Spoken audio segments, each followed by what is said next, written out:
स्वामी समर्थ. नमस्ते. ज्योतिष kitchen and recipe मध्ये आपले सगळ्यांचे मी अगदी खूप खूप मनापासून स्वागत करते. आज मी इथे बरे तेलाचा वापर न करता भरली वांगी बनवणार आहे. एकदम चमचमीत ही भरली वांगी होतात आणि करायलाही सोपी आहेत. त्यासाठी बघा मी इथे वांगी घेतली, स्वच्छ धुवून घेतली आहेत. आता ही सगळ्यात पहिलं मी वांगी कापून घेते. मी वांगी बाजूला ठेवते आणि सगळ्यात पहिला आधी मसाला काढून घेते.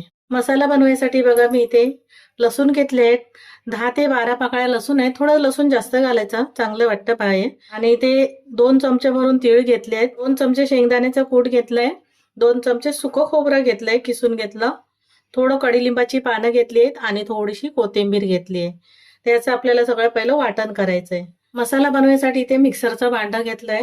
मध्ये खोबरं घालून घेते. जशी वांगी असतील ना त्याप्रमाणे मसाला काढून घ्या. जास्त असेल तर थोडं थोडं जास्त घ्या. शेंगदाण्याचं कूट पण घालते, तीळ पण घालून घेते.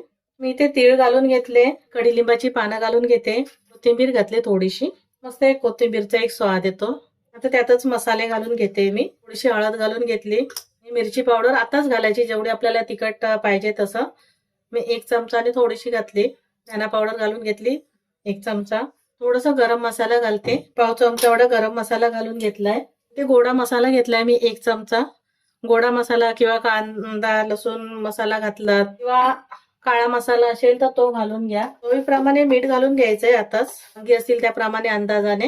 आता मी पाणी न घालता मिक्सर मध्ये वाटून घेते. हा मसाला वाटून घेतला तर थोडं थोडं बाजूने असं ना चमच्याने करून वाटून घ्यायचा. पाण्याचा वापर नाही करायचा. ते आता मी एका प्लेट मध्ये काढून घेते. त्यामुळे मी आधी वांगी कापून ठेवले, आधी हा मसाला तयार करायचा आणि नंतर मग वांगी कापायला घ्यायची. हा मसाल्याचा एवढा सुगंध येतो ना, मस्त सुगंधानेच खावीशी वाटतील एवढे. बघा ते मी बाजूला ठेवते आणि आता वांगी कापायला घेते. देठ ठेवायचे असतील ना तरी ठेवू शकतात. ते कापून घेते. आपल्याला देठ जर ठेवायचे असतील तर तशीही चालेल. थोडासा देठ ठेवून बघायची वांगी खराब आहेत का. मस्त छान अशी वांगी आहेत, छोटी छोटी बघून घेतली आहेत. मी देठ ठेवणार नाहीये, त्याच्यामुळे मी पूर्ण हे काढून घेते आणि या बाजूने जसं कापून घेते.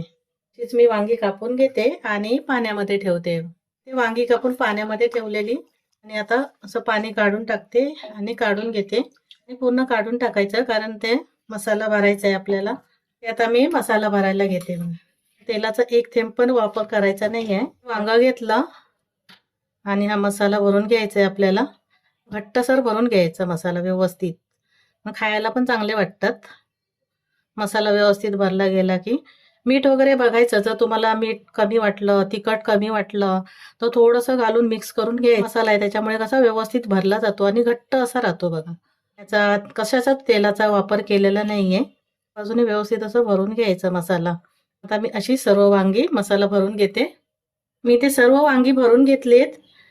आता मी शिजवायला ठेवते. वांगी शिजायसाठी बघा इथे मी कढई ठेवली आहे. गॅस चालू केलाय, त्यामध्ये ही वांगी ठेवून द्यायची. इथे बघा सर्व वांगी ठेवून झाली आहेत. उरलेला मसाला होता तो वरती घालून घ्यायचा. सर्व मसाला मी घालून घेते. थोडस अर्धी वाटीभर गरम पाणी घालते मी. जास्त पण नाही घातलंय बघा, अर्धी वाटी घातलंय गरम पाणी. इथे ताट ठेवते आणि त्याच्यावर थोडस पाणी ठेवते. अर्धा ग्लास एवढं पाणी घातलंय आणि मस्त एक वाफ काढून घेते. इथे वांगी शिजत ठेवली आणि एक वाफ काढून घेतली. आता हे ताटावरचं पाणी आहे ना ते पण मी घालते. गरम पाण्याचाच वापर करायचा आणि आपल्याला ही वांगी आता शिजवून घ्यायची. तुम्हाला कितपत पाणी पाहिजे, थोडी रस्सेवाली पाहिजे, सुकी पाहिजे, त्याप्रमाणे पाणी घालून घ्या. ते वांगी शिजायची आहेत त्याच्यामुळे मी आता पाणी घालून घेतलंय.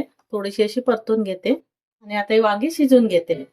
इथे पाणी घातलं आणि वांगी मी शिजत ठेवलेली मी परत एका ताट काढून घेते. बघा तेलाचा वापर न करताही मस्त असं तेल सुटलंय आणि पाणी पण सुकलं गेलंय पूर्ण. थोडस रस्सेवाली पाहिजे ना तर अजून थोडस पाणी घालून घ्यायचं. मला जास्त रस्सेवाली नकोय, थोडीशी सुकी पाहिजे होती. बघायचं एखादं वांग असं शिजलं काय. हे बघा हे वांग शिजलं गेलंय छान असं. तर मी इथे गॅस बंद करते आणि आपली भाजी काढून घेते. इथे बघा खूप मस्त अशी 1 थेंबही तेलाचा वापर न करता आपली चमचमीत अशी भरली वांगी तयार झाली आहेत. खूप छान वाटतात. मस्त असं थोडीशी कोथिंबीर घालून घेते. तुम्ही शिजतानाच घातलं तरी चालेल, मी आता घातली. तुम्हाला माझी रेसिपी आवडली असेल ना तर लाईक करा, शेअर करा, सबस्क्राईब करा. पुन्हा भेटू आपण अशाच एका नवीन व्हिडिओ सोबत. थँक्यू, धन्यवाद.